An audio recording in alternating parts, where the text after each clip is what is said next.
Hello hello, আপনি কি লোমের পুত কাকা বাঁশবেয়ারি? হ্যাঁ আপনার কাছে কি বাস আছে? হ্যাঁ আছে। তাইলে গোয়া ধান্দায় থুয়া দেন। এই লোমের ভূত ফোন কা করতে দেখলাই। হ্যালো, আপনি কি লোমের পুত কাকা বাঁশবেয়ারি? হ্যাঁ আমি বাসবে পারি।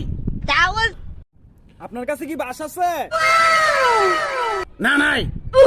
কে গোয়া ধান্দায় থুয়া দিছেন? লোমের ভূত এক করতে আই এডি দেখছত নি? হ্যালো, আপনি কি বাঁশবেয়ারির লোমের পুত কাকা? হ্যাঁ আমি লোমের ভূত কাকায়। আপনার কাছে বাস আছে? হ্যাঁ আছে আবার নাইও। কে আপনি কি গোয়ার ভিতরে হামতেছেন নিতেছেন? এই লোমের ভূত কথা কইছি দাও আপনি।